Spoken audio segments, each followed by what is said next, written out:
Ouais, donc Benjamin Arbelot, je suis administrateur, réseau scénique, audiovisuel à la Cité des Congrès de Nantes et donc mes missions, consistent, à la mise en place d'une infrastructure réseau dédiée entièrement aux flux IP audiovisuels.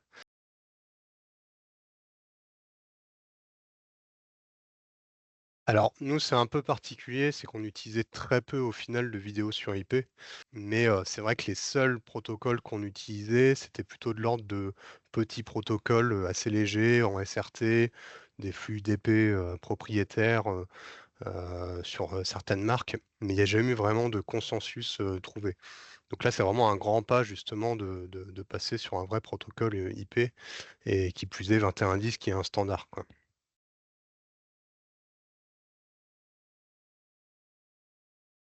Ouais, alors du coup, nous, on a fait des tests, de plusieurs, marques de solutions, qui se rapprochent de ce que fait Matrox.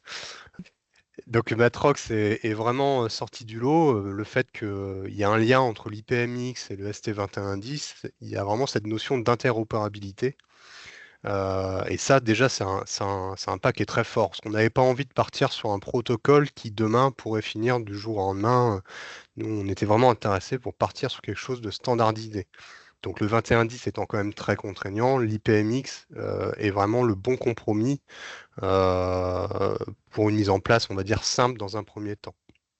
Il y a autre chose aussi, nous, qui nous intéresse sur les boîtiers Matrox, c'est tout bête, mais c'est la redondance. Parce que quand on va intégrer des boîtiers, dans des salles pour des utilisations plutôt, à but d'intégration, nous, la redondance devient vraiment, l'idée, c'est de pouvoir intervenir le moins possible et d'avoir toujours une issue de secours, dans un réseau qui est déjà de base redondé. Donc ça a été aussi un point fort sur ce que propose Matrox avec les boîtiers, Convert-IP.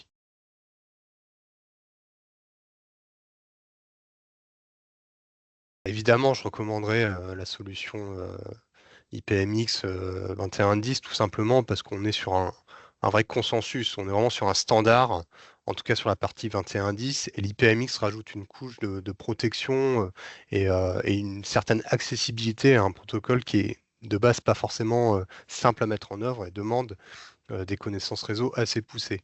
Donc pour des gens qui n'ont pas de connaissances réseau, le couple IPMX, Matrox et du Netgear à côté, par exemple, est une solution qui est vraiment, vraiment adaptée, et facile à mettre en place. Donc je recommande fortement, cette solution.